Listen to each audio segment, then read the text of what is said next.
माध्यमातून आमच्यासारख्या संघटनांना चिरडण्याचा प्रयत्न केला जातो. परंतु शेतकरी संघटना ही एक संघटना अशी आहे महाराष्ट्रामधली की जिने एक भूमिका घेतलेली आहे. शरद जोशींच्या माध्यमातून, विचारधारेच्या माध्यमातून काम करणारी ही संघटना आहे. आणि त्याच्यामध्ये कोणताही जातीचा भेद नाही, पातीचा भेद नाही, कोणता मोठा माणूस नाही, कोणता छोटा नाही, कोण मंत्री आहे, कोण मुख्यमंत्री आहे, याच्याशी आम्हाला काही घेणं नाही. आमचे जे विचार आहेत, आमचा जो पिचलेला शेतकरी आहे, आमचा जो मोडलेला शेतकरी आहे, त्याला आधार देण्याचं काम शेतकरी संघटनेच्या माध्यमातून होतं. मला अभिमान वाटतो की महाराष्ट्रामध्ये एकच संघटना अशी आहे की सध्या फक्त शेतकरी प्रश्न घेऊन, शेतकऱ्यांचे विषय घेऊन रस्त्यावरची लढाई लढतीये, कोर्टाची लढाई लढतीये, सरकार बरोबरची लढाई लढतीये. मला सांगायला अभिमान वाटतो की प्रत्येक वेळेस तुम्ही संघर्ष पहा. तुम्हाला जर कोणत्या गोष्टी पाहिजे असतील तर तुम्हाला शेतकरी संघटनेचाच आधार घ्यावा लागेल. आजपर्यंत असा कोणता नेता मला दाखवा राजकीय पक्षाचा की ज्याने एक भूमिका घेतली की ज्या माध्यमातून शेतकऱ्याला कोणता दिलासा मिळण्याचं काम झालेलं आहे. वैजापूर हे त्याच्यातलं एक मी वेगळं पण याच्यामध्ये आहे की ज्याच्यामध्ये आमदार साहेबांनी एक भूमिका घेतली की आमच्या गणेशला आंदोलनाच्या माध्यमातून मदत केली. कांद्याच्या आंदोलनाच्या माध्यमातून 2 कोटी रुपये म्हणजे काही कमी रक्कम नाहीये. एवढी मोठी रक्कम मिळवून देण्याचं काम आमदार साहेबांच्या माध्यमातून झालं. पुलाच्या विषयामध्ये ज्यावेळेस गणेशने विषय घेतला त्यावेळेस आमदार साहेबांनी मदत केली.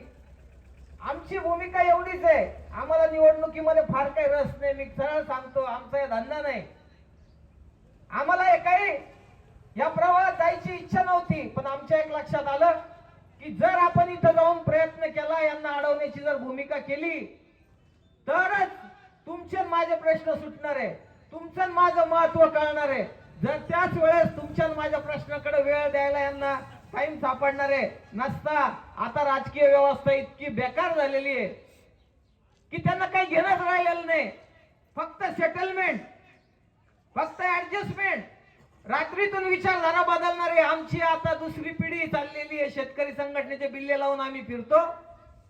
आमची विचारधारा बदलली नाही, तुमची मात्र रात्रीतून विचारधारा बदलती. कशासाठी रे बाबा? काय करायचंय? बंगल्यावर बंगले, गाड्यावर गाड्या, पंपावर पंप, आणि आमच्या लोकांना नावं ठेवता का? म्हणजे शेतकरी संघटनेने फक्त आंदोलनच करायची, फक्त शेतकऱ्याचे प्रश्नच घेऊन हिंडायचे आणि तुम्ही मलिदा खायचा. तुमच्या प्रॉपर्टीवर प्रॉपर्टी होऊ द्यायच्या, तुमच्या 2-2, 3-3 पिढ्याचं सगळं करून ठेवायचं आणि आम्ही आपले आहेच. म्हणजे ज्या वेळेस आमची गरज आहे त्यावेळेस आम्हाला वापरायचं आणि नंतर सोडून द्यायचं. ही जी मानसिकता आहे, या मानसिकतेला आता कुठेतरी छेद दिला पाहिजे. या भूमिकेतनं शेतकरी संघटनेने निर्णय घेतला की एक चांगला माणूस, 62 उमेदवार आहेत, 62 जागा आहेत. संभाजीनगरच्या जिल्हा परिषदेमध्ये 62 जागापैकी 1 जागा फक्त शेतकरी संघटनेला आदरणीय बोरणारे सरांच्या माध्यमातून मिळतीये.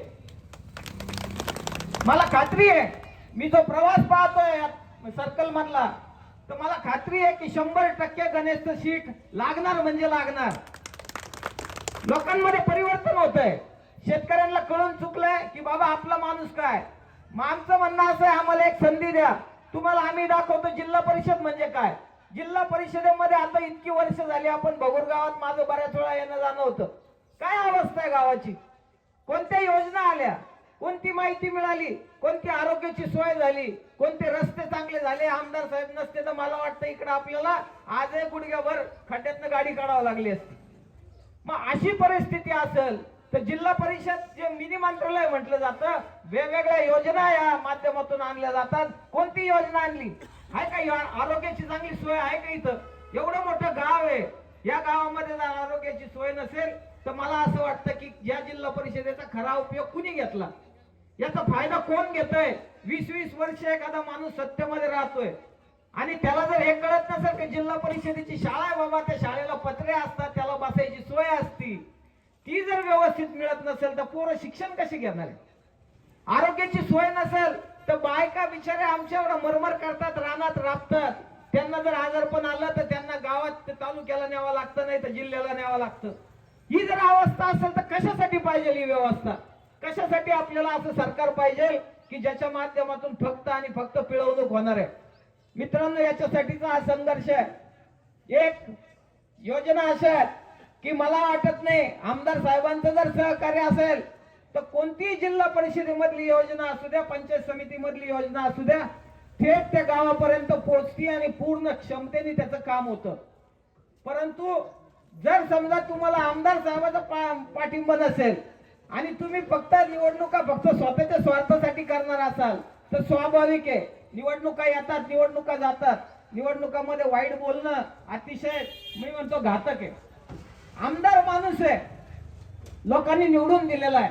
तुमची वैचारिक वाद असू शकतात, असायलाही पाहिजे, परंतु त्याला मर्यादा असली पाहिजे. आपलं तोंड इतका आंबेडकर साहेबांनी असं नाही पाहिलं, त्यांना अपेक्षित नव्हतं जेव्हा बोलण्याचं स्वातंत्र्य त्यांनी संविधानामध्ये दिलं, त्यांना हे अपेक्षित नव्हतं की तुम्हाला दिलेलं तोंड कुठं पण घाणीत घालाल. हे अपेक्षित नव्हतं. तुम्ही मर्यादा पाळल्या पाहिजे. बोलताना तुम्ही संयम ठेवला पाहिजे. आपण कुणाच्या बाबतीत बोलतोय, राजकीय वाद वेगळे असतात, विचारधारेचे प्रश्न वेगळे असतात, परंतु माणूस म्हणून जगत असताना समाजामध्ये मर्यादा या 100% पाळल्या गेल्या पाहिजे. परंतु आम्ही काही भाषण आता पाहतोय व्हॉट्सअपच्या माध्यमातून, आम्हाला लक्षात येतंय तुम्ही कोणती पातळी गाठली, काय करताय तुम्ही, तुम्हाला नैतिक अधिकार आहे का, तुम्ही काय काम केलंय त्याच्यामुळे तुम्ही एवढ्या ताकदीने बोलताय. ज्या माणसाने काम करून दाखवलं, ज्या माणसाने वैजापूर तालुक्याचा चेहरा बदलण्याचं काम केलं, त्या माणसाबद्दल वाईट बोलताना तुम्ही 10 वेळा विचार करायला पाहिजे. तुम्ही एखाद्या पक्षामध्ये आहात, आता आम्हाला पण खूप बोलता येतं, आम्ही पण ग्रामीण भागातलेच आहेत ना, आम्हाला काही कळत नाही का, आम्हाला सगळी भाषा येते, खालची पण येते वरची पण येते, परमेश्वराच्या कृपेने त्याच्यावरची येते. परंतु आम्ही असा संयम सोडणारी माणसं नाही आहोत. आम्हाला माहिती आहे आम्हाला काय करायचंय, आम्हाला आमची लोक कुठं घेऊन जायचं आम्हाला माहिती आहे, आमचा शेतकरी आम्हाला कुठं न्यायचा आम्हाला माहिती आहे, शेतकऱ्याचं आर्थिक शोषण थांबवायचंय आणि त्याच्यासाठीचा संघर्ष आहे. मित्रांनो, तुम्हाला कोणत्याही ठिकाणी तुम्ही फेसबुक, व्हॉट्सअप काही काढा, तुम्हाला शेतकरी संघटनेचे आंदोलन दिसतील. कशासाठी? दुधासाठीचं आंदोलन, भाव कमी झाला का आहेच आम्ही रस्त्यावर, ऊसाचा प्रश्न निर्माण झाला तर आहेच आम्ही रस्त्यावर, एखाद्या कारखानदाराने अडवलं तर आहेच आम्ही रस्त्यावर, हमी भावाचा प्रश्न असला आहेच आम्ही रस्त्यावर. साधं जी सरकारी खरेदी केंद्र आहेत, सोयाबीन असेल, गहू असेल, तांदूळ असेल, जी काही खरेदी केंद्र आहे, मका आहे, त्याच्यासाठी आहेच रस्त्यावर.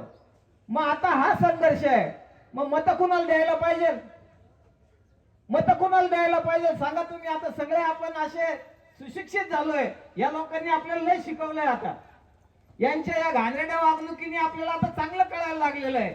हे मत फक्त मला वाटतं की जो शेतकरी विषय घेऊन जाणारा माणूस आहे, जो शेतकऱ्यांचे प्रश्न सोडवणार आहे, त्या माणसाला मत दिली पाहिजे.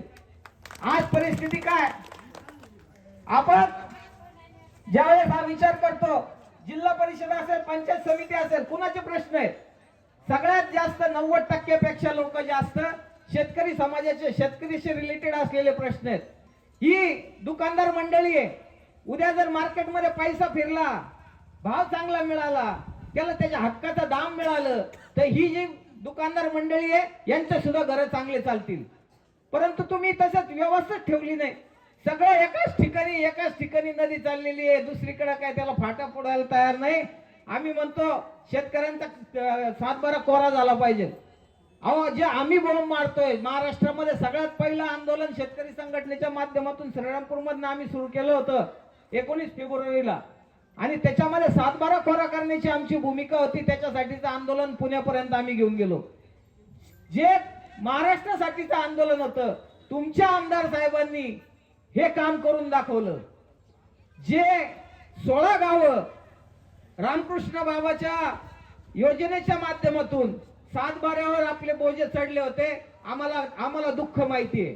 आम्हाला विचारा, ज्यावेळेस 7/12वर जेव्हा एंट्री येतात ना, तेव्हा काय अडचण होती आम्हाला विचारा. आम्ही रात्रंदिवस तेच काम करतोय. कर्ज मिळत नाही, पत संपलेली असती, आपली जी काही आर्थिक पत आहे ती संपलेली असती. ते काम मोठ्या ताकदीने या माणसाने केलं. आता याच्यापेक्षा कोणतं काम पाहिजे लो? तुमचा 7/12 जर कोरा झाला असेल तर अजून याच्यापेक्षा कोणतं काम मला तर समजत नाही. का बरं आपण या माणसावर नाराज असलो पाहिजे? काय पाहिजे या माणसाकडनं अजून? मग अशी जर माणसं कामाला ह्या बा तुम्ही जर साथ नाही दिली तर तो माणूस थकून जाईल. राजकीय व्यवस्था आहे, त्यांना राजकारण पण पाहायचंय. आमच्यासारखे निश्चित समाजकारणाच्या माध्यमातून नाहीये, आम्हाला काही घेणं नाही, आम्ही काही विचारही करत नाही कोणाचा. परंतु जो माणूस राजकीय व्यवस्थेमध्ये त्या माणसाला जर तुम्ही साथ देणार नसाल तर मला वाटतं की वैजापूर तालुका सुधारणार नाही. आज योगायोग असा आहे की यांच्या माध्यमातून आज वैजापूर तालुक्याचं चित्र बदललेलं आहे. परंतु जर तुम्ही लोकांनी साथ दिली नाही तर तुम्ही चूक कराल. जी श्रीरामपूरवाल्यांनी चूक केली की ज्यावेळेस गोविंदराव अधिकांसारखा ताकदवान माणूस त्याला सहकार्य केलं नाही, आज तालुक्याची काय वाट लागली ते सगळेजण बघतोय आम्ही. त्याच्यामुळे मला असं वाटतं की बोरणारे सरांसारखा माणूस आपल्या पाठीशी आहे. आणि मला असं वाटतं की जर माझा एक माणूस जिल्हा परिषदेला गेला तर मी बोरणारे सरांच्या माध्यमातून तुम्हाला या सर्कल मध्ये असं सर्कल निर्माण करून दाखवतो की महाराष्ट्रात तुम्हाला असं सर्कल पाहायला मिळणार नाही. शेवटी राजकीय व्यवस्थेमध्ये तुम्हाला आधार लागतो. तो आधार जर एवढा सक्षम असेल, एकनाथजी शिंदेच्या माध्यमातून मी निवडणुका केल्यात. विधानसभेच्या निवडणुकीमध्ये सर मी नेवाशामध्ये लंगे पाटलाला आम्ही मदत केली. मी स्वतः अर्ज दाखल केलेला होता, परंतु त्यांच्या विनंतीवरून तो मी मागे घेतला. श्रीरामपूरमध्ये आपले कांबळे भाऊसाहेब पाटील कांबळे त्यांना मदत केली. आम्हाला कळतंय कोणत्या माणसाच्या मागे उभं राहायचंय. आम्हाला हे माहिती आहे की कमळाबाई काय आपल्या कामाची नाहीये. मी तुम्हाला असं काही लपून छपून सांगायचं काम नाही. उद्या सकाळी मी एकनाथ शिंदेला बोललेलो आहे, 7-12 जर कोरा झाला आमचा शेतकऱ्याचा तर या शेतकरी संघटनेच्या बिल्ल्याच्या बाजूला धनुष्यबाणाचा बिल्ला मी लावून फिरेल. आमचा प्रश्न आहे, आम्हाला वैयक्तिक काही नको, आम्हाला तुमच्याकडनं रुपयाची अपेक्षा नाही. फक्त आमचा शेतकरी सुखी करण्यासाठी जर तुम्ही मदत केली तर आम्ही तुमचे ऋणी राहू. संघटना राजकीय व्यवस्था तुम्हाला राजकारणात जे पाहिजे ते आमचा आधार राहील. परंतु जिथं चुकाल, जिथं चुका होतील, जिथं आमच्या माणसाला डावललं जाईल तिथं मात्र शेतकरी संघटना पूर्ण ताकदीने तुमच्या विरोधात उभी राहील. ही आमची ठाम भूमिका आहे. काल कोणीतरी आमदार इथं आला आणि म्हणे शेतकरी संघटना कोण? अरे बाबा तुला कळणारच नाही, तुला या गरीबाचं दुःख काय कळायचंय? तू शहरात राहणारा माणूस आहे, तुला तिथलं सगळं व्यवस्था माहिती आहे, 2 नंबरची सेटलमेंट तुला माहिती आहे. इथं काय नाहीये. इथं या गोरगरिबांना काय प्रश्न आहेत, त्यांच्या काय समस्या आहेत ते फक्त शेतकरी संघटनेलाच माहिती आहे. तुझ्या कमळाबाईला हे माहित नाही. त्याच्यामुळे तुला हे माहितीच होणार नाही की आमची अडचणी काय आहेत. तुला जर हे कळलं असतं तर तू म्हटलं नसता कोणती शेतकरी संघटना आणि कोण शेतकरी. अरे काय बोलताय तुम्ही? निवडणुकीला सामोरे जाताय. तुम्हाला काय वाटतं इथं सगळेजण आता तुमच्यासारखे फक्त झेंडे घेऊन फिरणारे लोक राहिली का? आता आमच्या पोरांना कळायला लागलेलं आहे. आमचे पोरं आता सुज्ञ झालेले, आमच्या बायका सुज्ञ झालेले, आमच्या आयांना कळायला लागलेलं आहे की बाबा आता बस झालं, आता लय खपलो आपण, आपला संसार संपून घेतला आपण यांच्या नादी लागून. आता फक्त शेतकरी संघटना, आता फक्त आपला माणूस आणि आपल्या माणसाला आपल्याला पुढे न्यायचंय हे ध्यास आता या लोकांनी घेतलेला आहे. त्याच्यामुळं मला असं वाटतं की 9 तारखेला तुम्ही सगळी जनता, 9 तारखेला निकाल आहे आपल्याला. बोलायचं तर कट एकदम. 9 तारखेला निकाल आहे. आमदार साहेब जे इथे येऊन गेले त्यांना मात्र मी 9 तारखेला संध्याकाळी जाऊन भेटणार आहे. हा माझा गणेश तांबे निवडून आलेला आहे आणि हा शेतकरी संघटनेचा आहे. आमदार साहेबांच्या मदतीने तो तिथं आलेला आहे. ही भूमिका आपल्याला करायची, आपल्याला आता करून दाखवायचंय. मित्रांनो, तुम्ही खूप अडचणीत दिवस काढलेले. 5 वर्षात एकच संधी येते. तुम्ही जर ही संधी गमावली तर मला वाटत नाही पुढचे 5 वर्षापर्यंत तुम्हाला असंच वापरलं जाईल. एक माणूस तुम्हाला मदत करतोय याच्यापेक्षा जास्त काही होणार नाही. पण सर्कलचं जर मदत तुम्हाला करून घ्यायची असेल, सर्कल चांगलं करायचं असेल, सुविधा सगळ्या घ्यायच्या असेल तर तुम्हाला आमदार साहेबांचे हात बळकट करावे लागतील. तुम्हाला गणेश तांबेला निवडून द्यावं लागेल आणि त्याच्याच बरोबर आमच्या अल्लडताईंना पंचायत समितीमध्ये पाठवावं लागेल. कारण पंचायत समिती ही ग्रामीण व्यवस्थेचा एक कणा आहे. त्याच्या माध्यमातून खूप योजना येतात, खूप योजनांचा फायदा शेतकऱ्यांना होतो आणि त्याच्यामुळे अशी माणसं जाणं गरजेचं आहे. मित्रांनो, शेवट विनंती करतो, आमदार साहेबाला बाहेर जायचंय. परंतु या सगळ्या प्रवासामध्ये ज्या लोकांनी मदत केली, खास करून मला या लोकांची नावं घेणं मी माझं कर्तव्य समजतो की शिवसेनेच्या माध्यमातून सभा घेणं आमच्यासारख्या सामान्य माणसाची कामं नाही. आमचे फार गरीब लोक आहेत, आम्ही फार गरीब लोक आहेत. परंतु याची ताकद देण्याचं काम शिवसेनेच्या माध्यमातून डॉक्टर प्रकाश शेळके, सतीश शिंदे, संभाजी डांगे, विनोद चव्हाण, नवनाथ चव्हाण, उत्तम चव्हाण, शरद चव्हाण, मारुती अण्णा जाधव, रमेश आप्पा चव्हाण, किसन शिंदे, मंगेश गायकवाड, सुरेश आल्लाड या सगळ्यांचं मी आभार व्यक्त करतो की ज्या ज्या ठिकाणी आमचे विचार आम्हाला मांडायचे आहेत, आम्ही या निवडणुका या दृष्टीने पाहतो की शेतकरी संघटनेचे विचार, शेतकऱ्यांचे जे प्रश्न आहेत ते मांडण्यासाठीचं आम्हाला व्यासपीठ उपलब्ध होतंय आणि ते व्यासपीठ तुमच्या माध्यमातून आम्हाला उपलब्ध झालेलं आहे. त्याच्यामुळे मी तुमच्या सगळ्यांचे आभार व्यक्त करतो. आणि जाता जाता कार्यसम्राट रमेशजी बोरनारे सर यांचे मी खास करून आभार व्यक्त करतो की आमच्यासारख्या लोकांच्या मते आम्ही फार टोकाची भूमिका घेणारी लोक आहोत, त्या लोकांना तुम्ही सांभाळून घेण्याचं काम केलं, त्याच्यामुळं मी तुमचे खास करून आभार व्यक्त करतो. भविष्यात अशीच साथ तुमची आम्हाला राहील अशी अपेक्षा व्यक्त करतो.